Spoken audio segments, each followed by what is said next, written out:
السلام علیکم ورحمۃ اللہ وبرکاتہ۔ نحمده ونصلی علی رسولہ الکریم، اما بعد فاعوذ باللہ من الشیطان الرجیم، بسم اللہ الرحمن الرحیم، رب اشرح لی صدری ویسر لی امری واحلل عقدۃ من لسانی یفقہوا قولی۔ وَإِذَا سَأَلَكَ عِبَادِي عَنِّي فَإِنِّي قَرِيبٌ أُجِيبُ دَعْوَةَ الدَّاعِ إِذَا دَعَانِ فَلْيَسْتَجِيبُوا لِي وَلْيُؤْمِنُوا بِي لَعَلَّهُمْ يَرْشُدُونَ۔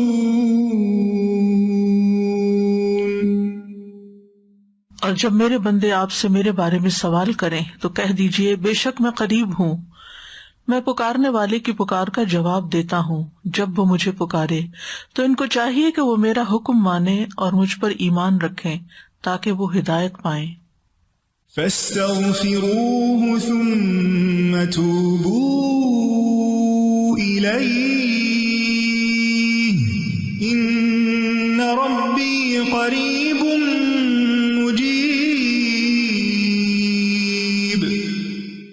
سو اس سے بخشش مانگو، پھر اس کی طرف پلٹ آؤ، یقیناً میرا رب قریب ہے، قبول کرنے والا ہے۔ الحمد للہ البر الرحیم، غافر الذنب وقابل التوب شدید العقاب ذی الطول، لا الہ الا هو الیہ المصیر، لہ الحمد کلہ وبیدہ الخیر کلہ والیہ یرجع الامر کلہ، لہ الحمد کما ینبغی لجلال وجہہ وعظیم سلطانہ، لہ الحمد حتی یرضی ولہ الحمد اذا رضی وَلَهُ الْحَمْدُ بَعْدَ الرِّضَا وَلَهُ الْحَمْدُ عَلَى كُلِّ حَالٍ۔ ہر قسم کی حمد اللہ کے لیے ہے جو احسان کرنے والا، بہت مہربان، جو گناہوں کو معاف کرنے والا، توبہ قبول کرنے والا، سخت سزا دینے والا اور فضل و کرم کرنے والا ہے۔ اس کے سوا کوئی معبود برحق نہیں ہے اور اسی کی طرف لوٹ کر جانا ہے۔ ہر قسم کی حمد اسی کے لیے ہے اور ہر قسم کی خیر اسی کے ہاتھ میں ہے اور تمام معاملات اسی کی طرف لوٹائے جاتے ہیں۔ اور ہر قسم کی حمد اسی کے لیے ہے جو اس کے چہرے کی عظمت کے لائق ہے اور اس کی بادشاہت کے لائق ہے۔ اسی کے لیے تمام قسم کی حمد ہے یہاں تک کہ وہ راضی ہو جائے، اور اسی کے لیے حمد ہے جب وہ راضی ہو جائے، اور اسی کے لیے حمد ہے جب وہ راضی ہو جائے اس کے بعد بھی، اور ہر حال میں اسی کی حمد ہے۔ اللہم صلی علی محمد وعلی آل محمد کما صلیت علی ابراہیم وعلی آل ابراہیم انک حمید مجید، اللہم بارک علی محمد وعلی آل محمد کما بارکت علی ابراہیم وعلی آل ابراہیم انک حمید مجید۔ آج انشاءاللہ ہم میت کی بخشش کی دعاؤں کے بارے میں پڑھیں گے۔ ارشاد باری تعالیٰ ہے، وَهُوَ الَّذِي يَتَوَفَّاكُم بِاللَّيْلِ وَيَعْلَمُ مَا جَرَحْتُم بِالنَّهَارِ ثُمَّ يَبْعَثُكُمْ فِيهِ لِيُقْضَىٰ أَجَلٌ مُّسَمًّى ثُمَّ إِلَيْهِ مَرْجِعُكُمْ ثُمَّ يُنَبِّئُكُم بِمَا كُنتُمْ تعملون وهو القاهر فوق عباده ويرسل عليكم حفظه حتى إذا جاء أحدكم الموت توفته رسلنا وهم لا يفرطون ثم ردوا إلى الله مولاهم الحق ألا له الحكم وهو أسرع الحاسبين۔ اور وہی ہے جو رات کو نیند میں تمہاری روح قبض کر لیتا ہے، اور وہ جانتا ہے جو تم دن کے وقت کمائی کرتے ہو، پھر وہ تمہیں اس دن میں اٹھاتا ہے تاکہ وقت مقرر پورا کیا جائے، پھر اسی کی طرف تمہارا لوٹنا ہے۔ پھر وہ تمہیں بتائے گا جو عمل تم کیا کرتے تھے، اور وہ اپنے بندوں پر غالب ہے، اور وہی تم پر نگہبان فرشتے بھیجتا ہے، یہاں تک کہ جب تم میں سے کسی ایک کو موت آتی ہے تو ہمارے بھیجے ہوئے اسے فوت کرتے ہیں، اور وہ کوئی کوتاہی نہیں کرتے، پھر وہ اللہ کی طرف لوٹائے جاتے ہیں جو ان کا حقیقی مولا ہے، خبردار اسی کے لیے فیصلہ کرنے کا اختیار ہے، اور وہ سب سے زیادہ جلد حساب لینے والا ہے۔ ان آیات میں ہم دیکھتے ہیں کہ اللہ سبحانہ تعالیٰ نے پہلے ہر انسان کے سونے اور جاگنے کا ذکر فرمایا، اور پھر مرنے اور مر کر جی اٹھنے کا ذکر کیا۔ تو اس سے یہ بات پتہ چلتی ہے کہ انسان ہر روز ایک طرح سے موت کا ایکسپیرینس کرتا ہے۔ وہ جب سوتا ہے تو گویا وہ نیند کی حالت میں جانا اس کا ایسے ہی ہے جیسے نیند موت کی بہن ہے، جسے انسان پھر مر کر اس دنیا سے چلا جائے گا، کیونکہ نیند بھی انسان کے دن بھر کے کاموں کو، اس کے آس پاس کی چیزوں کو اور اس کے رشتہ داروں کو، ہر چیز کو منقطع کر دیتی ہے، اس سے الگ کر دیتی ہے، اور اسی طرح موت بھی ان سب چیزوں سے جدا کر دیتی ہے۔ تو اس سے پتہ یہ چلتا ہے کہ انسان کی زندگی اور موت پر مکمل اختیار صرف اللہ سبحانہ تعالیٰ کو ہے۔ وہی جلاتا ہے، وہی موت دیتا ہے، وہی ان کی زندگی اور موت کی تدبیر کرتا ہے۔ اسی کے حکم سے جسم رات کو سکون پاتے ہیں، اور اسی کے حکم سے پھر دوبارہ جی اٹھتے ہیں۔ وہی نیند سے بیداری کے بعد دوبارہ ان کو زندہ کرتا ہے تاکہ وہ دنیا میں اپنے دن پورے کریں، یہاں تک کہ انسان اپنی زندگی کی مدت پوری کر لیتا ہے، اور ایک رات ایسی آتی ہے کہ جس کے بعد پھر اگلا دن نہیں آتا، یا ایسا دن آتا ہے کہ جس کے بعد پھر رات نہیں آتی۔ تو یہ سب کچھ دراصل اللہ تعالیٰ ہی کے اختیار میں ہے، اور اس میں انسان اپنی طرف سے کمی بیشی نہیں کر سکتا، نہ اپنی زندگی بڑھا سکتا اور نہ اپنی موت کے آنے کو روک سکتا ہے۔ جس طرح نیند کے وقت وہ بے بس ہو جاتا ہے، اور خاص طور پر آج کل جیسے راتیں چھوٹی ہیں، دن لمبے ہوتے ہیں، اور عشاء کی نماز کا آپ کو انتظار کرنا ہوتا ہے، تو بعض اوقات آپ انتظار میں اور بعض اوقات نماز میں سونے لگتے ہیں اور آپ کو پتہ بھی نہیں چلتا۔ اور ہم میں سے ہر شخص اس چیز کا ایکسپیرینس کرتا ہے کہ نیند کے آگے انسان بے بس ہے، اسی طرح موت کے آگے بھی بالکل بے بس ہے، کچھ بھی نہیں کر سکے گا جب موت آ جائے گی۔ تو بہرحال ہر ایک کو مرنا ہے، کل نفس ذائقۃ الموت، ہر ایک کو واپس جانا ہے۔ یہ ایک اٹل حقیقت ہے جس میں دنیا میں دو آدمیوں میں بھی اختلاف نہیں، یہ متفق علیہ بات ہے جس میں کسی قسم کا کوئی شک و شبہ نہیں۔ تو فرمایا وَهُوَ الَّذِي يَتَوَفَّاكُمْ بِاللَّيْلِ، وہی ہے جو تمہیں رات کو فوت کر لیتا ہے، یعنی رات کو سلا دیتا ہے، یعنی نیند بھی اللہ کے حکم سے آتی ہے۔ توفی کا معنی ہوتا ہے کسی چیز کو پورا لے لینا، مکمل طور پہ لے لینا، لیکن مجازی طور پر اس کا اطلاق نیند پر بھی ہوتا ہے، کیونکہ نیند بھی موت کے مشابہ ہے۔ یعنی اللہ سبحانہ تعالیٰ ہی وہ ذات ہے جو رات کو نیند کی حالت میں تمہاری جانوں کو لے لیتا ہے، اس کے سوا کوئی اور اس پر قابض نہیں، اور اسی طرح موت کے وقت بھی تمہاری روحیں اسی کی طرف جاتی ہیں۔ انا للہ و انا الیہ راجعون۔ قرآن مجید میں لفظ سے وفات 3 معنوں میں استعمال ہوا ہے، ایک تو موت کے معنوں میں جیسا کہ اگلی آیت میں آئے گا، دوسرا نیند کے معنوں میں جیسے اس آیت میں آیا۔ سورۃ الزمر میں بھی آتا ہے کہ اللہ یتوفی الانفس حین موتها واللتی لم تمت فی منامہا، اللہ ہی جانوں کو ان کی موت کے وقت قبض کر لیتا ہے، اور ان جانوں کو جو ابھی نہیں مری ان کی نیند میں، پس وہ اس روح کو جس پر اس نے موت کا فیصلہ کیا ہو روک لیتا ہے، اور دوسری روحوں کو ایک مقرر وقت تک واپس بھیج دیتا ہے۔ اور تیسرا توفی کا معنی اوپر اٹھایا جانا بھی ہے، جیسے عیسیٰ علیہ السلام کو۔ تو اس آیت میں یتوفاکم کا معنی نیند ہے، اور اس معنی میں ہم دعا میں بھی استعمال کرتے ہیں، الحمدللہ الذی احیانا بعد ما اماتنا، تو وہاں موت کو ہم نیند کہتے ہیں کہ موت کے بعد یعنی نیند کے بعد ہم دوبارہ اٹھ جاتے ہیں، وَإِلَيْهِ النُّشُورُ، اور اسی کی طرف دوبارہ جی اٹھنا ہے۔ پھر فرمایا وَيَعْلَمُ مَا جَرَحْتُمْ بِالنَّهَارِ، وہ جانتا ہے جو کچھ تم دن میں کرتے رہتے ہو، جو کام تم دن میں کرتے ہو۔ یہاں جرح کا لفظ استعمال ہو، جرحتم، جرح زخم کو کہتے ہیں، یعنی کسی زندہ چیز کی جلد یا چمڑے کو تیز دھار کی کینچی یا چھری، تلوار یا ناخن یا کچلیوں کے دانت کے ذریعے کاٹ دینا، تو وہ زخم ہو جاتا ہے۔ جس کو انسان کے جو کام ہوتے ہیں جو اپنے جوارح یا اعضاء کے ساتھ کرتا ہے، یعنی اس کی حرکت جو ہوتی ہے، تو اس کو بھی مجازی طور پر عمل سے تشبیہ دی گئی، یعنی کام کرنے سے تشبیہ دی گئی. ما جرحتم بالنہار، یعنی جو تم زخم لگاتے رہتے ہو، دن کو کاٹتے رہتے ہو، نہیں جو اپنے کام کرتے ہو مراد ہے.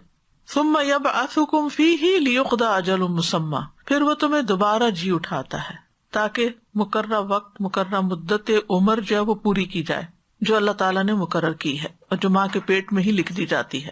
اور اس سے پتہ چلتا ہے کہ ہر شخص کی موت کا وقت مقرر ہے. ثم الیہ مرجعکم، پھر تم سب اسی کی طرف لوٹ کر جاؤ گے، یعنی تمہارا لوٹنا بھی اسی کی طرف ہے.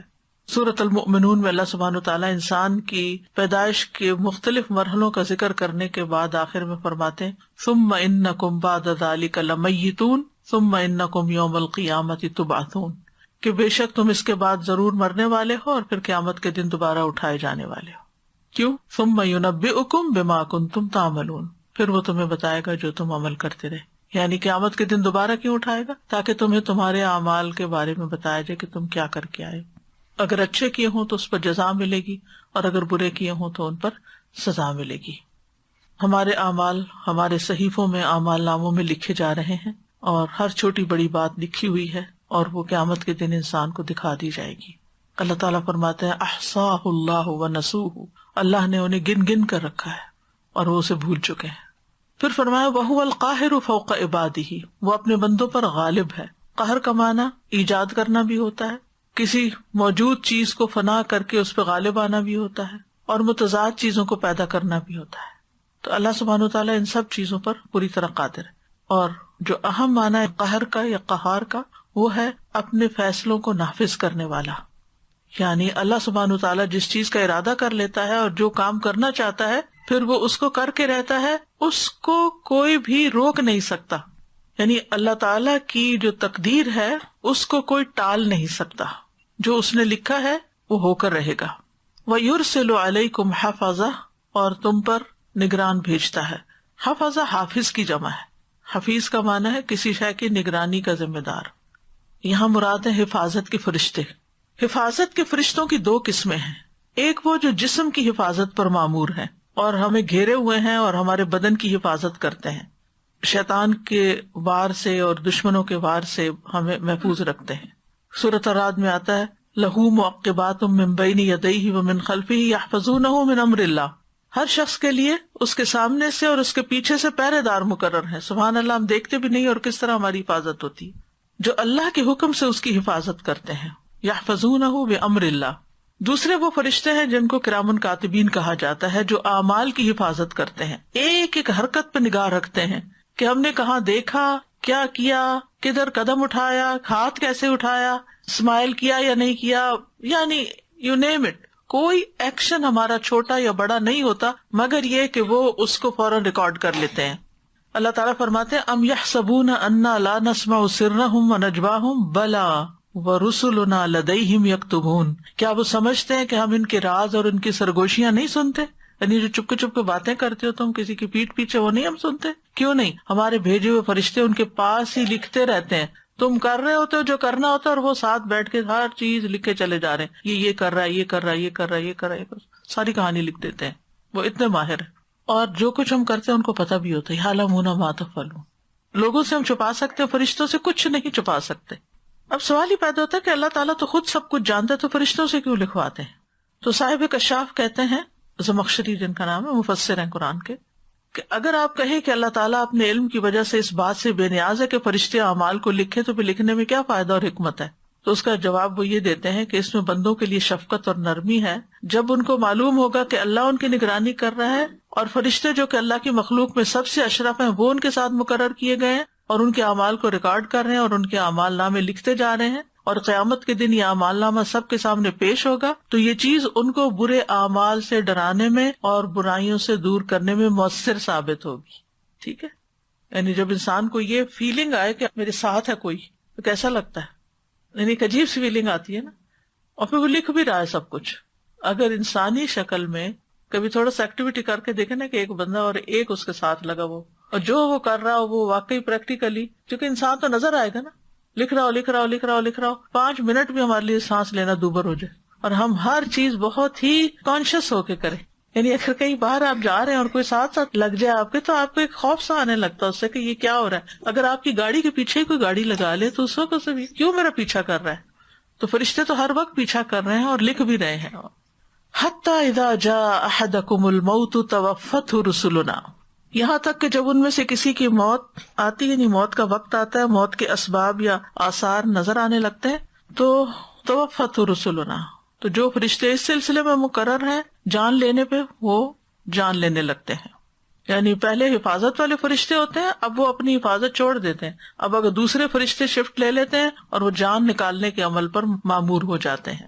یعنی جب موت کی ابتدائی علامات ہوتی ہیں، اور اس میں آپ دیکھیے کہ بڑی حیران کن باتیں بعض اوقات لوگ بتاتے ہیں کہ کسی بزرگ کی جیسے وفات ہونے لگتی ہے تو وہ کہتے ہیں کہ دروازے کھول دیں، آپ لوگ ہٹ جائیں یہاں سے، وہ مہمان آئے ہیں ان کو بٹھائیں، وہ فلاں آیا ہے. تو سمجھ نہیں آتی لوگوں کو کہ یہاں تو وہ کہتے ہیں امی جی ابا جی یہاں تو کوئی بھی نہیں ہے، وہ کہتے نہیں وہ نظر آ رہے ہیں، وہ آ گئے ہیں. کچھ تو لوگ مسکراتے ہیں اور کچھ ڈرتے بھی ہیں. تو یہ فرشتے ہوتے ہیں، اور تا حد نکاح فرشتے آ جاتے ہیں، یعنی چھوٹے موٹے بھی نہیں، دور تک جہاں تک مردے کی نظر جاتی ہے فرشتے ہی فرشتے ہوتے ہیں اور وہ جان لینے آتے ہیں. اب یہ لمحہ کسی بھی وقت ہمارے سامنے بھی آ سکتا ہے، ہم گھر میں ہوں باہر ہوں کہیں پر بھی ہوں، فرشتے آئیں گے اور جان نکال لیں گے.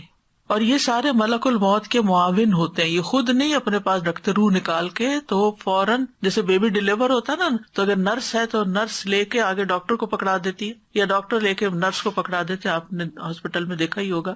تو اسی طرح جب روح نکلتی ہے تو جو فرشتے مقرر ہے وہ لے کے فوراً ملک الموت کے حوالے کر دیتے ہیں. اور جو نیک روح ہوتی ہے اس کے لیے آسمان سے ایسا کفن آتا ہے کہ جس میں خوشبو ہوتی ہے اور اس میں لپیٹ کے اس کو لے جاتے ہیں، یعنی نیک روح کو. اور جو بری روح ہے اس کے لیے برعکس سامان ہوتا ہے. وَهُمْ لَا يُفَرِّطُونَ، اور وہ روح قبض کرنے میں کوئی کمی نہیں کرتے، چھوڑتے نہیں کچھ بھی، پوری نکال لیتے ہیں. اور نہ ہی وقت سے پہلے نکالتے ہیں اور نہ ہی وقت آ جائے تو ڈیلے کرتے ہیں، این ٹائم پر جو مقرر ہوتا ہے. اور جس جگہ یعنی دیکھتے رہتے کہ یہ بندہ یہاں پہنچے تو اس کی روح نکالی جائے. پچھلے دنوں ایک امبیسڈر کی وفات ہوئی، شاید آپ کو خبر ملی ہو. کسی ملک کا امبیسڈر تھا تو وہ اسپیچ دے رہا تھا، ڈائس پہ کھڑا ہے، اسپیچ دے رہا ہے اور بات کر رہا ہے، اور ایک بات اس نے کی تو سارے جتنے بھی سامنے لوگ بیٹھے سب تالی بجا رہے تھے. جو ہی تالی رکی تو اس کے بعد اس نے کسی کی طرف اشارہ کر کے کوئی بات کہی، اور صرف ابھی وہ بات کہی ہی تھی ایک دم وہ وہیں گر گئے اور پھر وہیں ڈیتھ ہو گئی ان کی. یعنی موت جو ہے وہ جیسے حدیث میں آتا نا کہ انسان کی جوتی کی تسمے سے بھی زیادہ اس کے قریب ہے، اتنی قریب ہے، انسان کے آس پاس پھرتی ہے. لیکن آئے گی اس وقت جب اللہ کا حکم لکھا ہے، اور وہ کوئی بھی وقت ہو سکتا ہے. اس کے لیے ضروری نہیں کہ آپ کی پسندیدہ جگہ ہو اور پسندیدہ مقام ہو، بس یہ ہے کہ انسان دعا مانگتا رہے کہ یا اللہ حسن خاتمہ ہو، انجام اچھا ہو. پچھلی دفعہ ہم نے حسن خاتمہ کے اوپر لیکچر بھی سنا تھا اور پھر دعائیں بھی پڑھی تھی. تو حسن خاتمہ کے بعد پھر یہ کہ موت کا جب وقت آ جاتا ہے تو پھر فرشتے اپنا کام کر جاتے ہیں. اور اگر نیک روح ہو تو علیین میں لے جائی جاتی ہے، اور بدکار ہو تو سجین میں پہنچائی جاتی ہے. ثم ردوا الی اللہ مولاہم الحق، پھر انہیں اللہ کی طرف لوٹا دیا جاتا ہے جو ان کا حقیقی مولا ہے. یعنی حساب اور جزا کے لیے اللہ تعالیٰ کی طرف لوٹایا جاتا ہے، حساب اور جزا کے لیے. مولا وہ ہوتا ہے جو سارے امور اور معاملات کا ذمہ دار ہوتا ہے. تو انسان کا حقیقی مولا اللہ ہی ہے، اور وہ سب کا مولا ہے، نیک بد سب کا. الا لہ الحکم، خبردار اسی کا ہے فیصلہ، یعنی اللہ ہی کا فیصلہ چلتا ہے، کونی قدری بھی اور دینی شرعی بھی. وہو اسرع الحاسبین، اور وہ سب سے زیادہ تیز حساب لینے والا ہے. یعنی جس طرح وہ ایک لمحے میں دنیا کو ختم کر دے گا اور پھر ایک سور کے اوپر سب کو ڈلا اٹھائے گا، تو جس طرح بیک وقت سب لوگ قبروں سے اٹھ کے ان کے جسم بن چکے ہوں گے اور فوراً اٹھ جائیں گے، اسی طرح اللہ سبحانہ تعالیٰ بیک وقت سب کا حساب بھی لے لے گا، فوراً لے لے گا. اس کو حساب لینے میں دیر نہیں لگتی. تو ان آیات سے یہ پتہ چلتا ہے کہ اللہ سبحانہ تعالیٰ ہی ہماری موت اور زندگی کا مالک ہے، اسی نے پیدا کیا اور وہی موت دے گا، اور پھر وہ ہماری ساری حرکات و سکنات کا احاطہ کیے ہوئے ہے. پھر یہ کہ سونا اور جاگنا آخرت کی یاد دلاتا ہے، یعنی ہر روز انسان جب سو جاتا ہے تو وہ ایک طرح سے موت کے منہ میں چلا جاتا ہے، اور پھر دوبارہ اٹھنا جو ہے وہ اسی طرح ہی ہوگا جیسے انسان نیند سے اٹھ جاتا ہے. لہذا موت کی یاد انسان کے دل کے اندر رہنی چاہیے، کیونکہ یہ انسان کو سیدھا رکھتی ہے، غفلت سے بچاتی ہے۔ ذنون مصری کہتے ہیں، جب تم سونے لگو تو موت کو تکیہ بنایا کرو، جب تم کھڑے ہو جاؤ تو موت کو اپنی نگاہوں کا ہدف بنایا کرو، تم ایسے ہو جاؤ گویا تمہیں دنیا کی کوئی حاجت نہیں اور تمہارے پاس آخرت کے سوا کوئی چارہ نہیں۔ کعب کہتے ہیں، جو موت کی حقیقت کو پہچان لیتا ہے اس پر دنیا کی مصیبتیں اور پریشانیاں ہلکی ہو جاتی ہیں۔ اور سبحان اللہ، یہ بات بڑی ہی سچی ہے، بہت سچی۔ انسان چھوٹی چھوٹی چیزوں پر، چھوٹی چھوٹی باتوں پر پریشان ہوتا ہے، لیکن جب وہ یہ سوچ لیتا ہے نا کہ بس تھوڑے ہی دن کی بات ہے، چلے جانا یہاں سے، مسافر بن کے جیتا ہے، مسافر بن کے دنیا میں رہتا ہے، دل نہیں لگاتا، تو بڑے سے بڑا ایشو اس کے لیے مسئلہ نہیں بنتا۔ وہ کہتا ہے یہ مسئلہ بھی ختم ہو جانا ہے اور میں نے بھی ختم ہو جانا ہے، پھر ہم سب نے اللہ کے حضور حاضر ہونا ہے۔ اگر کوئی شخص میرے ساتھ ظلم اور زیادتی کر رہا ہے تو اللہ تعالیٰ خود اس کو پوچھ لے گا، انصاف کا ایک دن جو ہے۔ تو یہ چیز اس کو بے نیاز کر دیتی ہے لوگوں کے رویے سے بھی۔ پھر اسی طرح یہ ہے کہ ابو ہریرہ رضی اللہ عنہ کے بارے میں آتا ہے، جب کسی کو جنازہ اٹھائے ہوئے دیکھتے تو کہتے، چلتے جاؤ، ہم تمہارے پیچھے آ رہے ہیں، یعنی تم چلو، ہم بھی آ رہے ہیں۔ اور وہ بھی چلے گئے نا، حضرت ابو ہریرہ بھی چلے گئے، اور ہم نے بھی اسی طرح چلے جانا ہے۔ تو موت کی حقیقت یہ ہے کہ نمبر 1، ہر شخص نے مرنا ہے، کل نفس ذائقۃ الموت۔ پھر یہ کہ ہماری جان کس فرشتے نے نکالنی ہے وہ بھی مقرر کر دیا گیا ہے، وہ بھی نامینیٹ ہو چکا ہے کہ فلاں شخص پر فلاں فرشتہ جائے گا، کیونکہ بیک وقت دنیا میں کتنے لوگ فوت ہو رہے ہوتے ہیں، تو ہر ایک کے لیے اپوائنٹڈ ہیں فرشتے۔ قل یتوفاکم ملک الموت الذی وکل بکم ثم الی ربکم ترجعون۔ کہہ دو کہ موت کا فرشتہ جو تم پر مقرر کیا گیا تمہاری جانیں قبض کر لیتا ہے، پھر تم اپنے رب کی طرف لوٹائے جاتے ہو۔ پھر یہ ہے کہ موت سے فرار ممکن نہیں ہے۔ قل ان الموت الذی تفرون منہ فانہ ملاقیکم۔ جس موت سے تم بھاگتے ہو وہ خود آ جائے گی، تو بھاگنا فائدہ نہیں دے گا۔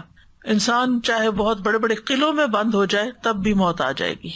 حضرت انس کہتے ہیں، جب فاطمہ رضی اللہ عنہا نے رسول اللہ صلی اللہ علیہ وسلم کی موت کی شدت محسوس کی تو وہ آپ سے کہنے لگی، ہائے تکلیف۔ آپ نے فرمایا، اے میری بیٹی، تمہارے باپ پہ وہ وقت آ گیا ہے کہ اللہ اس سے کسی کو بھی نہیں چھوڑنے والا، قیامت کے دن کی ملاقات کے لیے۔ پھر اسی طرح یہ کہ موت کا وقت اور جگہ بھی مقرر ہے کہ کس زمین پر موت آئے گی، کتاباً مؤجلہ، لکھا ہوا وقت ہے، کون سی جگہ اور کون سا وقت۔ اور رسول اللہ صلی اللہ علیہ وسلم نے فرمایا، جب کسی خاص جگہ میں کسی کو موت دینے کا فیصلہ کر دیا جاتا ہے تو اس کے لیے وہ جگہ محبوب بنا دی جاتی ہے اور وہاں اس کی کوئی ضرورت پیدا کر دی جاتی ہے، انسان چل کے وہاں چلا جاتا ہے اور وہاں آگے موت کھڑی ہوتی ہے۔ پھر یہ بھی یاد رکھے کہ موت کی سختیاں بھی ہیں۔ کلا اذا بلغت التراقی وقیل من راق، یعنی سارے جسم سے آہستہ آہستہ پاؤں سے جان نکلنا شروع ہوتی ہے، پھر اوپر آتے آتے پھر ہاتھوں سے، پھر عین آ کے حلق میں اٹک جاتی ہے۔ تو جب جان ہنسلیوں تک پہنچ جائے گی، سورۃ القیامہ میں آتا ہے، کہا جائے گا کون ہے دم کرنے والا، تاکہ یہ روح نکل جائے۔ اس کی روح نکلنے میں بھی مشکل ہوتی ہے، اور وہ یقین کر لے گا کہ یہ جدائی کا وقت ہے، اور پنڈلی پنڈلی کے ساتھ لپٹ جائے گی۔ اس دن تیرے رب ہی کی طرف روانگی ہے، یعنی کوئی واپس روح کو نیچے نہیں لوٹا سکتا، زندگی نہیں دے سکتا۔ انبیاء بھی موت کی تکلیف سے گزرے ہیں۔ حضرت عائشہ کہتی ہیں کہ وفات کے وقت رسول اللہ صلی اللہ علیہ وسلم کے سامنے ایک بڑا پیالہ تھا یا چمڑے کی تھیلی تھی جس میں پانی تھا۔ آپ اپنے دونوں ہاتھ اس برتن میں ڈالتے، یعنی دونوں ہاتھ پانی میں ڈالتے، پھر ہاتھوں کو اپنے چہرے پر ملتے، جیسے وضو کرتے نا چہرہ ملتے ہیں، اور فرماتے لا الہ الا اللہ، بلا شبہ موت میں سختی ہے۔ پھر آپ اپنا ہاتھ اٹھا کر فرمانے لگے، پھر رفیق الاعلی، یہاں تک کہ آپ کی روح قبض کر لی گئی اور آپ کا ہاتھ جھک گیا۔ شداد بن اوس کہتے ہیں کہ موت دنیا اور آخرت میں مومنوں پر بہت ہولناک مصیبت ہے، اور موت آریوں کے چیرنے سے بھی زیادہ سخت ہے، کینچیوں کے کاٹنے سے بھی زیادہ شدید ہے، ہانڈیوں میں کسی چیز کے جوش کھانے سے بھی زیادہ سخت ہے۔ اور اگر کسی آدمی کو دوبارہ زندہ کیا جائے، پھر وہ دنیا والوں کو موت کی تکلیف کے بارے میں بتا دے، تو لوگ اپنی زندگیوں سے فائدہ نہ اٹھا سکیں گے اور نہ ہی اپنی نیند کا مزہ لے سکیں گے۔ تو موت جو ہے وہ ایک گھبرا دینے والی چیز ہے۔ بہرحال گزرنا اس سے سب کو ہی ہے، اس منزل کو پار کرنا، اس پل سے گزر کر دوسری طرف جانا ہے، لہذا عقل مند وہی ہے جو اس کی تیاری کرتا رہے۔ ہم اپنی دنیا کو بہت سارا وقت دیتے ہیں اور اپنی آخرت کو بھولے رہتے ہیں۔ دنیا کے کام بھی آخرت میں اجر کی نیت سے کریں تو وہ بھی عبادت بن جاتے ہیں، ایز لانگ ایز کہ وہ جائز ہوں، حلال درست کام ہوں۔ لیکن آخرت سے بالکل بے فکر اور غافل ہو کر بالکل ناسمجھ لوگوں کی طرح زندگی بسر کرنا یا حیوانوں کی طرح زندگی بسر کرنا، یہ اپنے ساتھ زیادتی ہے۔ بہرحال اب اگر اپنے قریب والوں میں سے پیاروں میں سے کسی کی وفات کا وقت ہوتا ہے تو جو ہی روح نکلے سب سے پہلے انا للہ و انا الیہ راجعون پڑھے، کیونکہ وہ غم اور دکھ کا وقت ہوتا ہے. اور پھر یہ دعا اللہم اجرنی فی مصیبتی واخلف لی خیرا منہا، کہ اللہ مجھے میری مصیبت میں اجر دے اور مجھے اس کا بہتر نعم البدل عطا فرما. تو اللہ تعالیٰ اس کو بہتر نعم البدل عطا کرتے ہیں، یعنی اس کا غم دور کر دیتے ہیں. پھر اپنے ساتھ تہیہ کریں کہ میں اپنی زبان سے کوئی ایسی بات نہیں کروں گا جو رب کو ناراض کرنے والی ہو.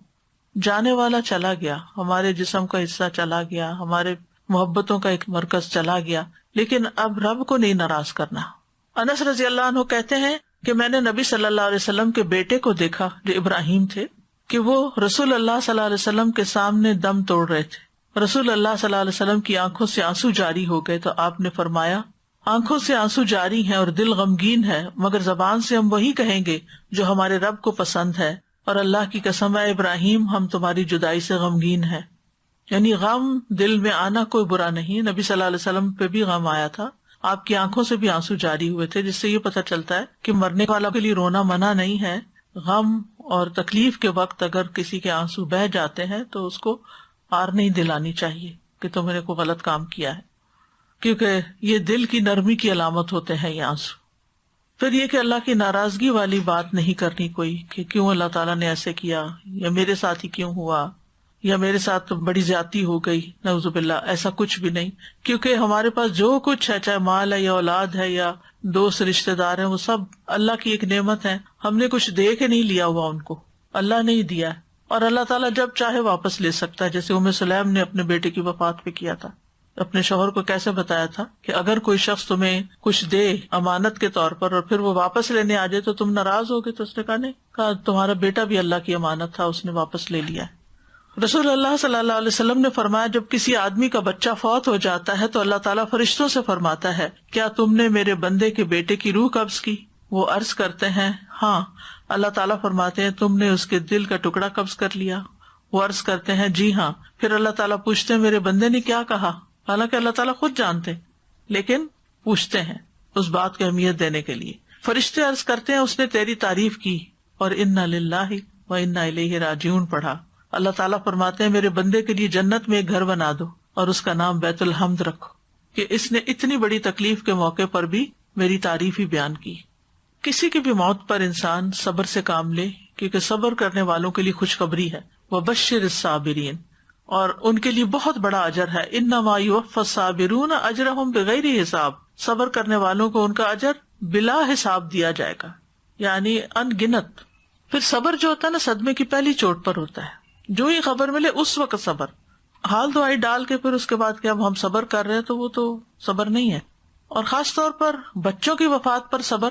تو نبی صلی اللہ علیہ وسلم نے فرمایا قسم اس کی جس کے ہاتھ میں میری جان ہے، پیدا ہونے سے پہلے فوت ہونے والا بچہ اپنی ماں کو اپنی عمل سے کھینچ کے جنت میں لے جائے گا جب وہ اس پر ثواب کی نیت سے صبر کرے. تو اگر وہ کچا بچہ جو ہے وہ لے جا سکتا ہے تو جو بڑا بچہ ہو اس کے بارے میں کیا کہنا کہ اگر ماں اس پر صبر کرتی ہے. پھر اسی طرح یہ ہے کہ دوسروں کو بھی صبر کی تلقین کرنی چاہیے. آس پاس میں جو لوگ ہیں وہ کوئی ایسی بات نہ کریں جو اللہ تعالیٰ کو ناراض کرنے والی ہو. اسامہ بن زید کہتے ہیں کہ نبی صلی اللہ علیہ وسلم کی ایک صاحبزادی نے آپ کو اطلاع بھجوائی کہ میرا ایک بیٹا مرنے کے قریب ہے، آپ اس کے لیے تشریف لائیں. آپ نے انہیں سلام کہلوایا اور فرمایا انا للہ ما اخذ ولہ ما آتا وکل عندہ باجل مسمی فلتصبر ولتحتسب. اللہ ہی کا ہے جو اس نے لے لیا، یعنی غم نہ کرو، یہ جو فوت ہو رہا ہے یہ اللہ ہی کا ہے، اور جو اس نے دیا وہ بھی اسی کا تھا، اور ہر چیز اس کے ہاں وقت مقرر پر واقع ہو جاتی ہے، اس لیے صبر کرو اور اللہ سے ثواب کی امید رکھو. پھر اسی طرح جزا فضا نہیں کرنا چاہیے. جزا کہتے ہیں بری بات منہ سے نکالنے کو اور بدگمانی کرنے کو. رسول اللہ صلی اللہ علیہ وسلم نے فرمایا 2 آوازیں دنیا اور آخرت میں ملعون ہیں، نعمت ملنے پر گانا بجانا اور مصیبت کے موقع پر جزا فضا کی آوازیں نکالنا. یعنی رونا منع نہیں ہے لیکن رونے کے ساتھ بول بول کے رونا منع ہے، اور عجیب و غریب آوازیں نکالنا منع ہے. پھر نوحہ نہیں کرنا چاہیے. رسول اللہ صلی اللہ علیہ وسلم نے غم کے وقت چلا کر رونے والی، سر منڈوانے والی اور گریبان چاک کرنے والی عورتوں سے اپنی بیزاری کا اعلان کیا ہے. یعنی عورت کو اپنے پورے بال منڈوانے نہیں چاہیے.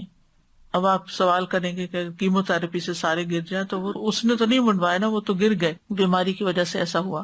وہ اس میں نہیں آتا. آپ صلی اللہ علیہ وسلم نے فرمایا وہ شخص ہم میں سے نہیں جو اپنے چہرے کو پیٹے, گریبان کو چاک کرے اور جاہلیت کی سی پکار پکارے. پھر میت کے پاس خیر کے کلمات بولنے چاہیے, اچھی بات کرنی چاہیے. ام سلمہ سے روایت ہے کہ رسول اللہ صلی اللہ علیہ وسلم ابو سلمہ کے پاس تشریف لائے تو ابو سلمہ کی آنکھیں کھلی ہوئی تھی. آپ نے ان کو بند کر دیا, پھر فرمایا جب روح قبض کی جاتی ہے تو نگاہ اس کے پیچھے جاتی ہے. اچھا, اب یہ جو بات ہے یہ بہت سکیری ہے. روح نکل گئی ہے تو اس کا مطلب ہے آنکھیں کام کر رہی ہیں, تبھی تو وہ دیکھ رہی ہیں. وَبَصَرُكَ الْيَوْمَ حَدِيدٌ, نگاہ اتنی تیز ہو گئی کہ روح جو زندگی میں نظر نہیں آتی وہ اس مرنے والے کو موت کے بعد وہ بھی نظر آ رہی ہے. قرآن میں آتا فَبَصَرُكَ الْيَوْمَ حَدِيدٌ, آخرت میں بھی اس کی نگاہ تیز ہوگی. اور میں نے آپ کو کچھ دن پہلے وہ واقعہ سنایا تھا, ریسنٹلی جو ریسرچ کی گئی ہے کہ ایک 80+ ایئر کا شخص مشینوں کے نیچے تھا جس کی دماغ کی جو ویوز ہیں اور اس کی ایکٹیویٹی ہے وہ پوری طرح مانیٹر کی جا رہی تھی, کہ اچانک اس پہ ہارٹ اٹیک ہوا اور اس کی ڈیتھ ہو گئی, جبکہ اس کی ساری اسکیننگ چل رہی تھی ابھی. تو وہ جو موت کی کیفیت تھی اس کے وقت دماغ کا کیا حال تھا سب کچھ اسکین ہو گیا اور اس کی پرنٹ بھی نیٹ پہ موجود ہے. اور یہ دیکھا گیا کہ جو دماغ کا میموری والا پارٹ تھا وہ بہت ایکٹیو ہو گیا, سپر ایکٹیو. موت کے وقت روح نکل گئی ہے اور وہ میموری پارٹ جو ہے وہ بہت ایکٹیو ہو گیا, اور اس میں جو گاما ویوز ہیں وہ اوپر نیچے اوپر نیچے. وہ جو مشین پہ آپ نے کبھی ECG کروائی ہوئی کو تو آپ نے دیکھا ہوگا نا, اس طرح اوپر نیچے لکیریں جاری ہوتی, یعنی وہ پوری اسپیڈ کے ساتھ چلنا شروع ہو گئی اور یہ میموری پارٹ کی تھی. تو اس سے پھر مزید انہوں نے تحقیق کی تو وہ کہتے ہیں کہ جو مرنے والا ہوتا ہے اس کو پیدائش سے لے کر موت تک کے سارے واقعات, ساری چیزیں اس کی نگاہوں کے سامنے آنے لگتی, اس کے اچھے برے کام سب آ جاتے ہیں اس کے سامنے. اسی کے بارے میں پھر وہ کہتے ہیں کہ یوم یتذکر الانسان ما سعی, جس دن انسان یاد کرے گا کہ اس نے کیا کیا بھاگ دوڑ کی دنیا میں, کیا کر کے آیا. تو اس لیے اگر انسان کا کوئی وقت نیکی کے کام میں گزرتا ہے تو اس کو چیریش کرنا چاہیے, اس کو بوجھ سمجھ کے نہیں کرنا چاہیے, اس کو خوش ہونا چاہیے, شکر ہے ہمارا یہ وقت کسی اچھے کام میں گزرا ہے. لیکن ہمارا نفس جو ہے نا وہ جلدی تھک جاتا ہے اور بور ہونے لگتا ہے کہ اب یہ کیا بند کے بیٹھ جاؤ ایک قید کی طرح, کچھ اور بھی کریں. اور کتنی چیزیں ہوں گی جن کو دیکھ کر انسان افسوس کر رہا ہوگا. تو بہرحال روح جب نکلتی ہے تو نبی صلی اللہ علیہ وسلم نے فرمایا, یہ صحیح مسلم کی روایت ہے, جب روح قبض کی جاتی ہے تو نگاہ اس کے پیچھے جاتی ہے, اس لیے کیا فرمایا آنکھیں بند کر دو. یہ جو ہمارے یہاں میت کی آنکھیں بند کرتے ہیں نا فوراً, وہ اسی وجہ سے. پھر ان کے گھر کے لوگوں نے رونا شروع کر دیا تو آپ نے فرمایا اپنے آپ پر خیر ہی کی دعا کیا کرو, بے شک فرشتے تمہاری بات پہ آمین کہتے ہیں. یعنی میت کے بارے میں صرف اچھی بات کرو, رونا دھونا بند کرو. مغیرہ بن شعبہ کا انتقال ہوا تو جریر بن عبداللہ خطبہ دینے کے لیے کھڑے ہوئے اور فرمایا میں تمہیں اللہ کے تقوی کی وصیت کرتا ہوں, جو اکیلا ہے اس کا کوئی شریک نہیں, اور تم بات سنو اور اطاعت کرو جب تک تمہارا دوسرا امیر نہیں آ جاتا. پھر فرمایا مغیرہ بن شعبہ کے لیے استغفار کرو, اللہ تعالیٰ اس کو معاف کرے, کیونکہ مغیرہ درگزر کرنے کو پسند کرتے تھے. ان کی اچھی تعریف بھی کی. یہ مسند احمد میں اس واقعے سے دو باتیں پتہ چلتی. ایک تو یہ کہ جب کوئی فوت ہو جائے تو وہاں پر اگر کوئی شخص کچھ واعظ نصیحت کر لے تو کوئی بری بات نہیں ہے, جیسے کہ ان صحابی نے بوقت ضرورت کی. ٹھیک ہے یہ ایک روٹین نہیں تھی, کوئی رسم رواج نہیں تھا کہ کوئی فوت ہو تو ساتھ ہی درس شروع کر دیا جائے, لیکن اگر لوگ وہاں موجود ہیں تو وقت ضائع کرنے کی بجائے ان کو اگر کوئی تعلیم دے دی جائے تو اس میں کوئی حرج کی بات نہیں ہے. اور دوسری بات یہ کہ وہ ان کی تعریف کر رہے تھے, یعنی کہ جو مغیرہ تھے وہ لوگوں کو معاف کر دیا کرتے تھے, تو ان کے لیے دعا کرو کہ اللہ تعالیٰ ان کو بھی معاف کر دے. حالانکہ وہ صحابی رسول تھے تو ان کو بھی بخشش کی دعا چاہیے تھی. پھر اگر میت کے ساتھ آپ کا کوئی اختلاف ہو, کوئی ناراضگی ہو چکی ہو, کوئی بات ہو, تو اب اس کو بلا دیں, وہ پہنچ گیا اپنے انجام کو, اب آپ معاف کریں اس کو. نبی صلی اللہ علیہ وسلم نے فرمایا مردوں کو برا نہ کہو, کیونکہ انہوں نے جیسا عمل کیا اس کا بدلہ پا لیا. سنن ابی داؤد کی روایت میں ہے نبی صلی اللہ علیہ وسلم نے فرمایا جب تمہارا ساتھی وفات پا جائے تو اسے چھوڑ دو, اس کے عیب بیان نہ کرو, اب معاف کر دو اس کو. پھر یہ کہ جلد از جلد کفنانے دفنانے کا انتظام کرو. نبی صلی اللہ علیہ وسلم نے فرمایا جنازہ لے کر جلدی چلا کرو, کیونکہ اگر وہ نیک ہے تو تم اس کو خیر کی طرف آگے کر رہے ہو, اور اگر وہ اس کے سوا ہے تو ایک شر ہے جسے تم اپنی گردنوں سے اتار دیتے ہو. پھر اسی طرح پہلا کرنے کا کام یہ ہے کہ اگر میت پہ کوئی قرض ہو تو اعلان کر دینا چاہیے فوراً کہ اگر کسی کا بھی قرض ہے تو وہ بتائے, کوئی دلیل لائے, اور دفنانے سے پہلے اس کا قرض ادا کر دینا چاہیے اسی کے مال میں سے. اور اگر نہیں تو کوئی اور رشتہ دار ذمہ داری لے لے, کیونکہ قرض کی دعاؤں میں میں نے تفصیل سے آپ کو بتایا تھا کہ جب تک قرض ادا نہ ہو انسان سکون نہیں پا سکتا قبر میں, کیونکہ شہید سے بھی سارے گناہ معاف ہو جاتے ہیں لیکن قرض کا گناہ نہیں معاف ہوتا۔ پھر یہ کہ میت کو قریبی رشتہ دار غسل دیں، اپنی ہی بیٹی، اپنی بہن، اپنی والدہ، قریب ترین لوگوں کا حق ہے۔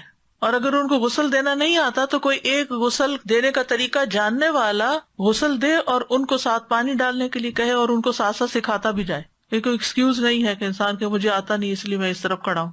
ہاں ٹھیک ہے، اگر آپ صحت کے کسی مسئلے کی وجہ سے بیچ میں شریک نہیں ہو سکتے، آپ جھک نہیں سکتے، آپ میت کو اٹھا نہیں سکتے، آپ کمزور ہیں، بیمار ہیں، کوئی وجہ ہے، وہ تو اور چیز ہے۔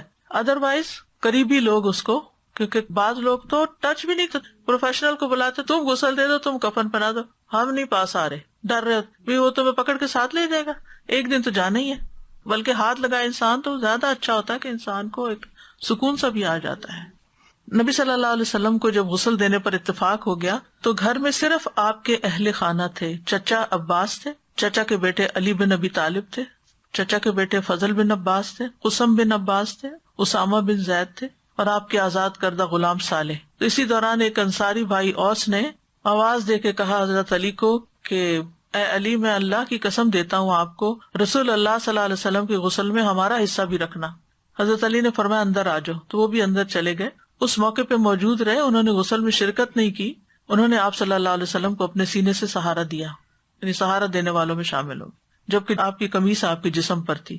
عباس، فضل اور قسم پہلو بدل رہے تھے آپ کا، یعنی سائڈ سے نہلانے کے لیے، پھر دوسری طرف سے علی بن ابی طالب ان کی مدد کر رہے تھے، اسامہ اور صالح پانی ڈال رہے تھے، اور حضرت علی جو تھے وہ ساتھ واش کر رہے تھے۔ تو اس سے یہ پتہ چلتا ہے کہ غسل دینے کے لیے 3 4 5 لوگ بھی ہو سکتے ہیں جو مل جل کر اس کام کو کریں، تاکہ جلدی بھی کام ہو اور سیکھیں بھی جن کو نہیں آتا۔ پھر یہ کہ بیری کے پانی سے غسل دینا، اور اگر بیری کے پتے کہیں نہ ملیں، جیسے یہاں نہیں ملتے، تو پھر جو واشنگ لکوڈ ہے اس سے بھی دھو سکتے ہیں۔ پھر سفید اور اچھا کفن پہنانا، نبی صلی اللہ علیہ وسلم نے فرمایا سفید لباس پہنا کرو، یہ تمہارا بہترین لباس ہے، اور اسی میں مردوں کو کفن دیا کرو۔ پھر یہ کہ اچھا کفن ہونا چاہیے، آپ نے فرمایا جب کوئی آدمی اپنے بھائی کو کفن دینے کا ذمہ دار بنے تو اچھا کفن دے، کیونکہ مردوں کو اپنے کفنوں میں اٹھایا جائے گا اور اسی لباس میں وہ ملاقات کریں گے۔ ایک اور روایت میں آتا ہے جس نے میت کو غسل دیا اور اس کی کسی ناپسندیدہ چیز کی پردہ پوشی کی، یعنی کسی کو نہیں بتایا، اللہ اس کے گناہوں کی پردہ پوشی کرے گا۔ اور جس نے کسی مسلمان کو کفن دیا، اللہ تعالیٰ اسے قیامت کے دن سندس کا لباس پہنائے گا۔ تو کفن ڈونیٹ بھی کرنے چاہیے، خاص طور پر اگر کسی جگہ بہت کٹھی موتیں واقع ہو جائے اور کفن کی کمی ہو جائے تو اس میں تو ضروری حصہ ڈالنا چاہیے، ادروائز بھی دینے چاہیے۔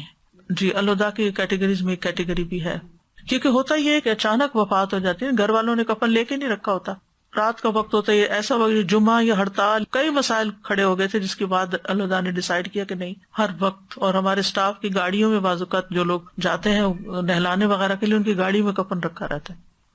میری جو بڑی والدہ تھیں انہوں نے اپنے بکس کے اندر ہمیشہ کفن رکھا ہوتا تھا، اور اس کے اندر مشک کافور بھی، اور ہم بچے ہوتے تھے تو وہ جب بھی اپنا بکس کھولتی تھی تو وہ ہمیں ضرور دکھایا کرتی تھی۔ ہم کہتے تھے کہ یہ کیا ہے، تو کہتے تھے یہ میرا کفن ہے۔ اور مجھے کچھ یاد پڑتا ہے میری نانی شاید زمزم کے پانی سے گیلا کر کے لائی تھی، جی جی جی، وہ بھی وارڈ روم میں اگر لٹکا ہوا ہو تو جب انسان کھولے تو یاد آ جائے کہ ایک دن یہ بھی ڈریس پہننا ہے۔ پھر یہ کہ جنازے کے پاس آوازیں نہیں بلند کرنی چاہیے، باتیں نہیں کرنی چاہیے، زور زور سے نہیں بولنا چاہیے، ایک احترام اور ادب رہنا چاہیے۔ نہلانے والوں کو بھی بہت باتیں نہیں کرنی چاہیے، تاکہ ایک جو روب ہوتا ہے نا، موت کی جو گھبراہٹ ہوتی ہے وہ باقی رہے، انسان اس سے کوئی سبق سیکھے۔ پھر عورتوں کو جنازے کے ساتھ نہیں جانا چاہیے۔ حضرت عائشہ کہتی ہیں کہ آپ صلی اللہ علیہ وسلم نے عورتوں کو جنازے کے پیچھے جانے سے منع فرمایا، اور فرمایا کہ ان کے لیے اس کام میں کوئی اجر نہیں۔ مردوں کے لیے تو اجر ہے نا، وہ ایک قرات کا جو جنازہ پڑے اور 2 قرات جو دفن تک رہے وہاں، فرمایا ان کے لیے اس کام میں کوئی اجر نہیں۔ یعنی ایک الٹا آپ نافرمانی کرتے ہیں نبی صلی اللہ علیہ وسلم کی وہاں جا کر، اور دوسرا ہے کہ کچھ کما کے نہیں آتے۔ پھر دفنانے کے بعد رک کر میت کے لیے بخشش اور ثابت قدمی کی دعا بھی کی جائے۔ عثمان بن عفان سے روایت ہے کہ نبی صلی اللہ علیہ وسلم جب میت کی تدفین سے فارغ ہو جاتے تو اس کے پاس کچھ دیر ٹھہرتے اور فرماتے اپنے بھائی کے لیے مغفرت طلب کرو، اس کے لیے ثابت قدمی کی دعا کرو، کیونکہ اب اس سے سوال ہوگا۔ یعنی دفنانے کے بعد ایک دم نہ نکلے وہاں سے، بلکہ کھڑے ہو کر دعا کریں کہ اللہ اس کو اس امتحان میں کامیاب کرے جو سب منکر نکیر کے سوالوں کا ہے۔ حضرت عمر بن العاص نے وصیت کی تھی کہ بچوں میری قبر پر اس وقت تک کھڑے رہنا جتنی دیر میں اونٹ کو ذبح کر کے اس کا گوشت کاٹ کے تقسیم کیا جاتا ہے، یعنی گھنٹہ بھر تقریباً۔ پھر میت کے لیے دعا جو ہے وہ سب سے بڑا تحفہ جو آپ اس کو دے سکتے ہیں. نبی صلی اللہ علیہ وسلم جب میت کو دفن کر کے فارغ ہو جاتے تو اس کی قبر پر رکتے اور فرماتے اپنے بھائی کے لیے استغفار کرو، بخشش کی دعا مانگو، خاص طور پر اولاد کی دعا، کیونکہ نبی صلی اللہ علیہ وسلم نے فرمایا جب انسان مر جاتا ہے تو اس کے اعمال کا سلسلہ ختم ہو جاتا ہے سوائے 3 چیزوں کے جن کا ثواب میت کو پہنچتا رہتا ہے: صدقہ جاریہ، یا لوگوں کو فائدہ دینے والا علم، یا نیک اولاد جو میت کے لیے دعا کرتی ہے. خاص طور پر اولاد کی دعا میت کے درجات کی بلندی کا باعث بنتی ہے. تو انہیں بچوں کو بٹھا کے اس ٹاپک پہ بات کر کے ان کو دعا سکھانی بھی چاہیے اور تلقین بھی کرنی چاہیے. رسول اللہ صلی اللہ علیہ وسلم نے فرمایا بے شک اللہ عز و جل جنت میں نیک بندے کا درجہ بلند فرمائیں گے تو وہ کہے گا یا رب یہ درجہ مجھے کیسے حاصل ہوا؟ اللہ تعالیٰ فرمائے گا تیرے بیٹے کا تیرے لیے استغفار کرنے کی وجہ سے، یعنی تمہارے اپنے اعمال یہاں تک تھے اور تمہارے بچے نے جو دعائیں کی اس کی وجہ سے اور اوپر چلے گئے. ولد کا لفظ جو ہے نا بچہ بچی دونوں کے لیے استعمال ہوتا ہے. میت کی بخشش کی دعائیں کون سی ہیں؟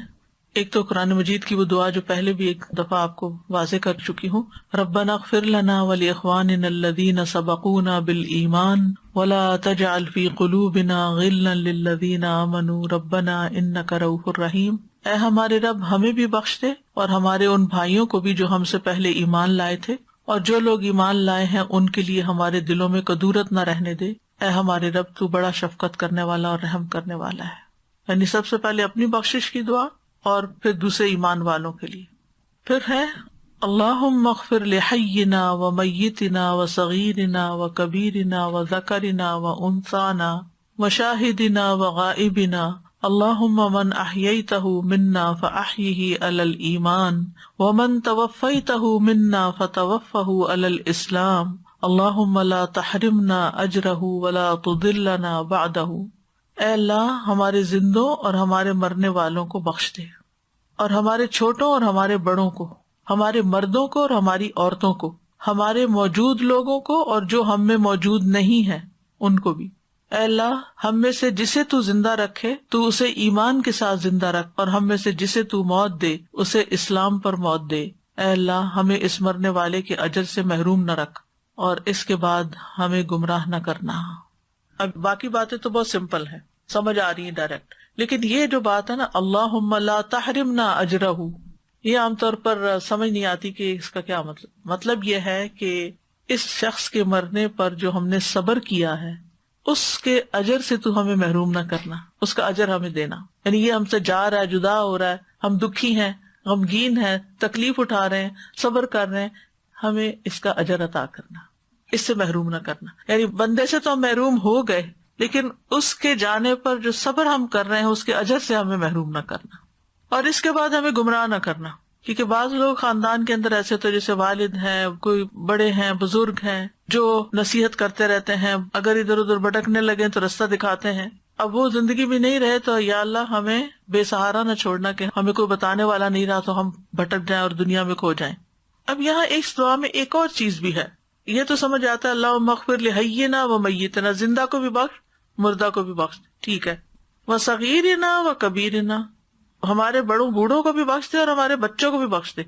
اب یہ جو صغیر ہیں، چھوٹے چھوٹے بچے، ان کا تو کوئی گناہ ہی نہیں ہے تو ان کو کیا بخشنا؟ انہوں نے بڑے ہونا ہے اور بڑے ہو کر جو غلطیاں کریں گے آئندہ کے لیے پیش بندی کی جا رہی، ان کو بھی بخش دینا. کتنی جامع دعا ہے یہ، اور کی جا سکتی، کیوں نہیں؟ جب اپنے والدین یاد آئیں تو اس وقت کر سکتے ہیں، یعنی جو جانے والے ہیں ان کے لیے. اور بچے کے لیے استغفار اس کی آئندہ زندگی میں اس کی نیکی کا باعث بھی بنتی ہے کہ اللہ اس بچے کو بخش دینا، یعنی اس کو نیکیوں کی توفیق دینا، اس کے درجات بلند کرنا.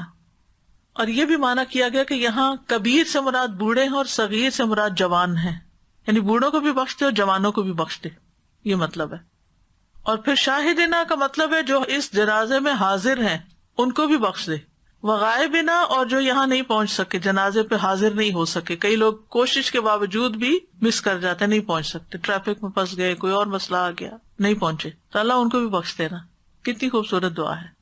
اور پھر زندگی ایمان پر دے اور موت اسلام پر دے، یعنی ایمان کے ساتھ جو زندگی ہے اس میں اسلام بھی داخل ہے، یعنی اپنے دل کے اندر یقین ہو اور ساتھ ہی عمل بھی ہو. اور یا اللہ جب تو ہماری روح قبض کرے تو ہم تیرے فرما بردار بندے ہوں. توفہ علی الاسلام، اللہ تعالیٰ ہمیں اس کے بعد گمراہ نہیں کرنا، ہم موت سے عبرت حاصل کرنے والے ہوں، تیری ملاقات کی تیاری کرنے والے ہوں. اس دعا کے تھوڑے تھوڑے لفظ کچھ اور روایات میں مختلف بھی ہیں، چھوٹی چھوٹی بھی ہیں وہ. اللہم اغفر لحینا و میتنا و شاہدنا و غائبنا و صغیرنا و کبیرنا و ذکرنا و انسانا، اس میں ہمارے مردوں کو بھی اور ہماری عورتوں کو بھی. ٹھیک ہے، یہ اضافہ ہے. ایک اور ہے سنن نسائی کی، اللہم اغفر لحینا و میتنا و شاہدنا و غائبنا و ذکرنا و انسانا و صغیرنا و کبیرنا. مسند احمد کی روایت میں ہے اللہم اغفر لحینا و میتنا و شاہدنا و غائبنا و صغیرنا و کبیرنا و ذکرنا و انثانا اللہم من احییتہ منا فاحیہ علی الاسلام ومن توفیتہ منا فتوفہ علی الایمان. یہاں الٹ ہو گیا، اسلام پہلے ایمان بعد. یعنی باتیں وہی ہیں، صرف ورڈ آگے پیچھے ہوئے میں، تو اس سے فرق نہیں پڑتا اتنا، لیکن جو بھی دعا آپ کو یاد ہو آپ پڑھ سکتے ہیں. ایک اور بڑی خوبصورت دعا ہے، صحیح مسلم کی ہے، اللہم اغفر لہ وارحمہ وعافہ واعف عنہ واکرم نزلہ ووسع مدخلہ واغسلہ بالماء والثلج والبرد ونقہ من الخطایا کما ینقی الثوب الابیض من الدنس اللہم ابدلہ دارا خیرا من دارہ واہلا خیرا من اہلہ وزوجا خیرا من زوجہ وادخلہ الجنۃ واعذہ من عذاب القبر ومن عذاب النار. یہ بھی بڑی خوبصورت دعا ہے. اے اللہ اس کو بخش دے اور اس پر رحم فرما اور اسے عافیت عطا فرما اور اسے معاف کر دے اور اس کی بہترین مہمانی فرما اور اس کی قبر کو کشادہ فرما اور اسے پانی برف اور اولوں سے دھو دے اور اس کے گناہوں کو اس طرح صاف کر دے جیسے کہ تو سفید کپڑے کو میل کچیل سے صاف کرتا ہے، اور اسے اس کے گھر کے بدلے بہتر گھر عطا فرما، اس کے گھر والوں سے بہتر گھر والے عطا فرما، اس کی بیوی یا شوہر سے بہتر زوج عطا فرما اور اسے جنت میں داخل فرما اور اسے قبر سے یا آگ کے عذاب سے بچا لے. اور باب بھی آتا ہے ومن عذاب النار، اور آگ کے عذاب سے بچا لے. تو یا اللہ اس میت کو بخش دے اور رحم فرما. رحمت جو یہ بخشش سے زیادہ عام ہے، کیونکہ بخشش رحمت کا ایک حصہ ہے. بخشش چھوٹی چیز ہے، رحمت بڑی چیز ہے. یعنی جب اللہ تعالیٰ کسی بندے پہ رحم فرماتا ہے تو اس کو بخش دیتا ہے، اور اس کی رحمت میں سے ہے کہ اسے جنت میں بھی داخل کرتا ہے. جنت کا نام بھی رحمت ہے، اور اس کی رحمت میں سے ہے کہ اس کے درجات بھی بلند کرتا ہے. ٹھیک ہے، تو بخشش ایک حصہ ہے، لیکن ساتھ ہی رحمت بھی مانگنی چاہیے. وعافہ، اور اس کو محفوظ رکھ، یعنی جہنم کے عذاب سے بچا کے رکھ. واعف عنہ، اور اس کی خطائیں معاف کر دے. واکرم نزلہ، یہ جو اکرم نزلہ ہو نا کہ اس کی اچھی مہمانی فرما، تو نزل کہتے ہیں، نزل من غفور الرحیم قرآن میں بھی آتا ہے، وہ کھانا جو مہمان کے لیے تیار کیا جاتا ہے. یعنی یا رب یہ روح جو تیری طرف آ رہی ہے یہ تیری مہمان ہو اور اس کے لیے اچھی مہمانی ہو، یعنی اس کا اجر و ثواب محفوظ ہو، رب کی رضا ہو. ووسع مدخلہ، مدخل سے مراد داخل ہونے کی جگہ یعنی قبر ہے، یعنی قبر وسیع کر دے. واغسلہ بالماء والثلج والبرد، اور اس کو پانی، برف اور اولے سے دھو ڈال. یہ تینوں چیزیں آپ کو تو بہت اچھی طرح معلوم ہے، اولے اور برف کیا ہوتی ہے، کیونکہ جو لوگ کبھی برف نہیں دیکھتے، مجھے کسی نے ذکر کیا کہ جب وہ پہلی دفعہ انگلینڈ آئی اور انہوں نے برف دیکھی تو انہوں نے سمجھا شاید قیامت آ گئی ہے کہ یہ کیا چیز گرے جا رہی ہے آسمان سے نا.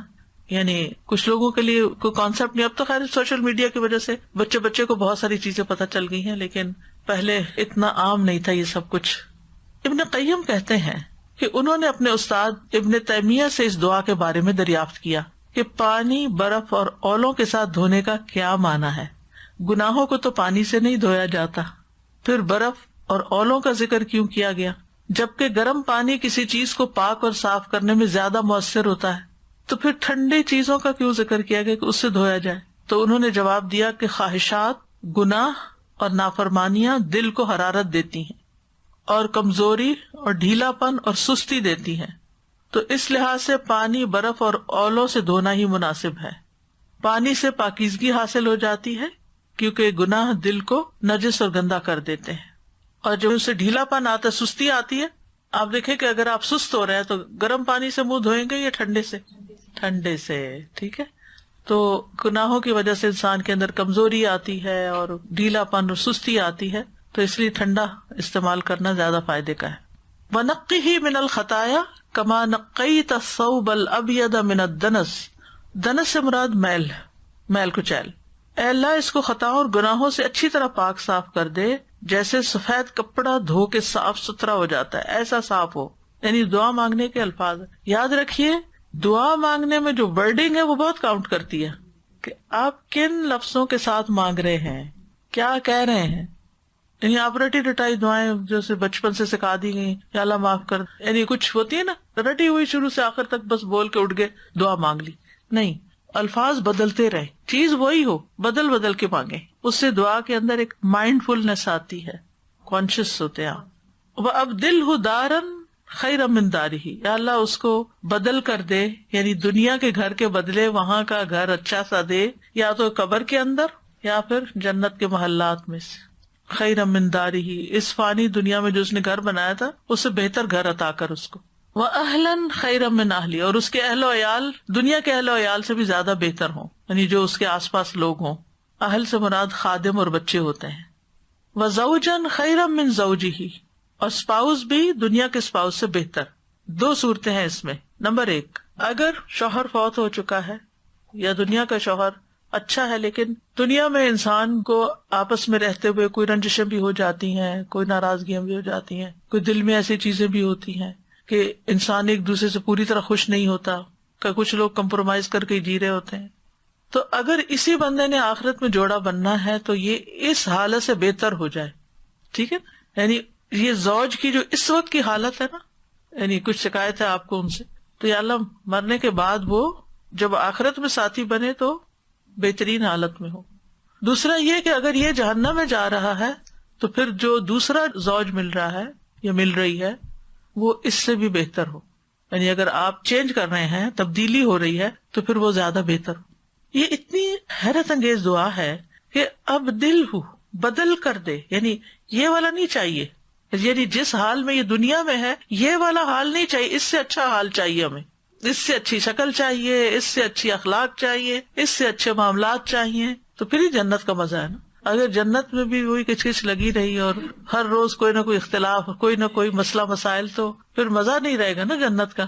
اور اٹس ویری نیچرل کہ ہسبینڈ وائف میں کسی نہ کسی بات پر کچھ نہ کچھ اختلاف ہو ہی جاتا ہے, کیونکہ عورت عورت ہے, مرد مرد ہے, دونوں کی جنسی فرق ہے, تو پھر وہ دماغی فرق ہے. ایک جذبات سے کام لیتا ہے اور ایک بہت عقل سے کام لیتا ہے, تو پھر جذباتی فیصلوں پر عقل والوں کو اعتراض بھی ہو جاتا ہے, یا جذبات والوں کو عقل والوں پہ اعتراض ہو جاتا ہے. تو بہرحال وہاں پر یعنی دنیا سے بہتر حال ہوگا, کیونکہ کچھ لوگوں کو اس پہ بڑا ہوتا ہے. اچھا جنت میں بھی یہی لوگ ہوں گے, تو اللہ تعالیٰ ان سب کو جو گھر والے ان کو بھی اچھا بنا دے, اور جو گھر ہے اٹ سیلف وہ بھی اچھا ہو, اور جو ساتھی ہو وہ بھی بہت اچھا ہو. وَأَدْخِلْهُ الْجَنَّةَ, اور اس کو جنت میں داخل کر دے. وَأَعِذْهُ مِنْ عَذَابِ الْقَبْرِ, اور اس کو قبر کے عذاب سے نجات دے. وَمِنْ عَذَابِ النَّارِ, اور آگ کے عذاب سے, یعنی دوبارہ اٹھنے کے بعد عذاب سے, یا تو ابتدا سے ہی جہنم سے بچا لے کہ قبر میں, یا یہ کہ اگر وہ جہنم میں جانا ہی ہے اس نے تو ہمیشگی نہ ہو اس کے لیے, اس کو وہاں سے نکال دے. اچھا بعض لوگ ان ضمائر کو تبدیل کر لیتے ہیں, مؤنث کی ضمیر لگاتے ہیں, تو بہتر یہ ہے کہ میت کا لفظ جو ہے نا وہ مرد اور عورت دونوں کے لیے استعمال ہوتا ہے, تو اسی صیغے میں مردوں کے لیے بھی اور عورتوں کے لیے دعا پڑھی جا سکتی. ٹھیک ہے. پھر ایک اور دعا ہے, اللہم اغفر لہ وارحمہ واغسلہ بالبرد واغسلہ کما یغسل الثوب, اے اللہ اس کو بخش دے اور اس پر رحم فرما, اور اسے اولوں سے دھو دے, اور اسے اس طرح دھو دے جیسے کپڑا دھویا جاتا ہے. آپ صلی اللہ علیہ وسلم نے میت پر یہ نماز جنازہ میں پڑھی تھی. ایک اور دعا ہے, اللہم ان فلان ابن فلان فی ذمتک وحبل جوارک فقہ من فتنة القبر وعذاب النار وانت اہل الوفاء والحق اللہم فاغفر لہ وارحمہ انک انت الغفور الرحیم.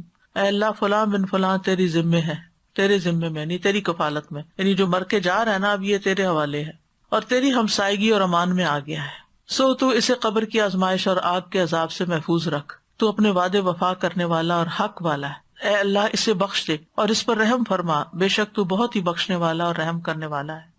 یہ جو ہے نا فی ذمتک کہ تیری امانت تیرے عہد تیری حفاظت میں ہے, یہ بھی بڑی اچھی دعا ہے. یعنی اب ہم تو اس کے لیے کچھ نہیں کر سکتے, اب وہ تیرے حوالے ہو گیا. اور یہ حبل جوارک کا مطلب کیا ہے, عربوں کی عادت تھی اس زمانے میں کہ کوئی سفر کرنے لگتا تو جہاں سے گزرتے تھے کچھ لوگ ان کو خوف زدہ کرتے تھے, امن والے سفر نہیں ہوتے تھے.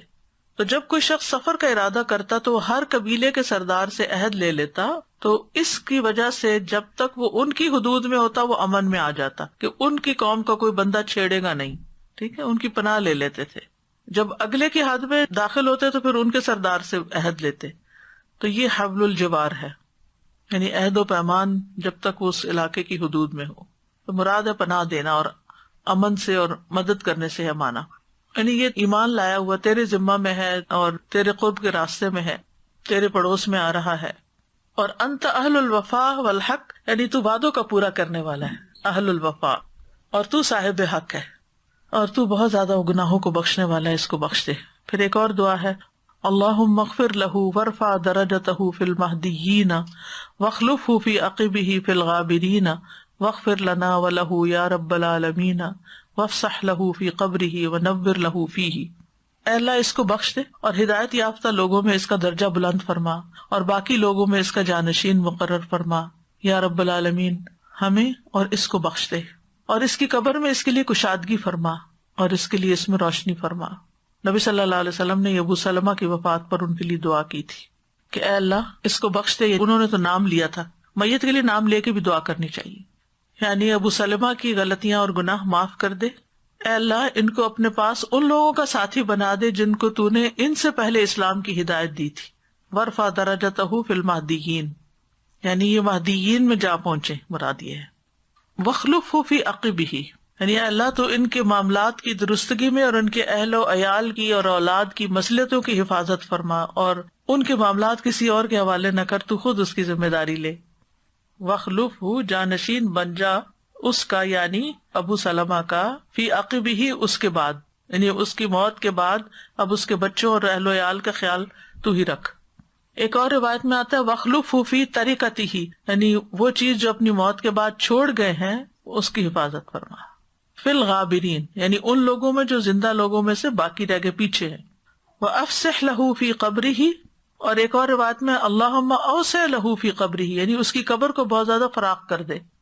قبر مومن کے لیے اگر اچھی ہے تو بہت بڑی نعمت ہے، اور خاص طور پر وسیع قبر، جیسے دنیا میں وسیع گھر ایسے قبر میں وسعت.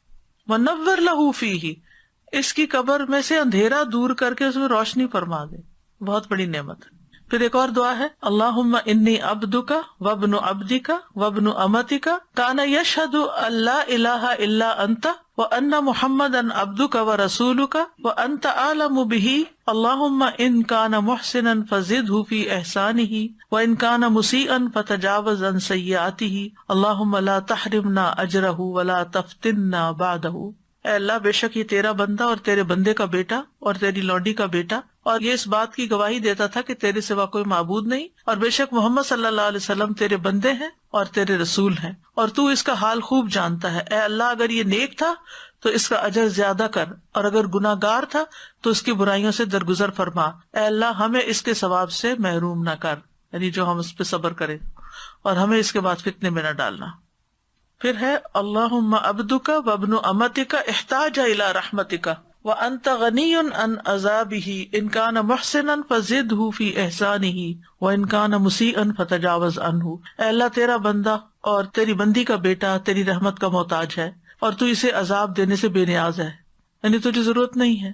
اگر وہ محسن تھا تو اس کے احسانات پر ثواب بڑھا دے، اور اگر برائیوں پر تھا تو اسے درگزر فرما. پھر یعنی بچے کی میت ہو تو اس کے لیے بھی دعا ہے الگ، اللہم اعیذہ من عذاب القبر، اللہ اس بچے کو قبر کے عذاب سے بچانا.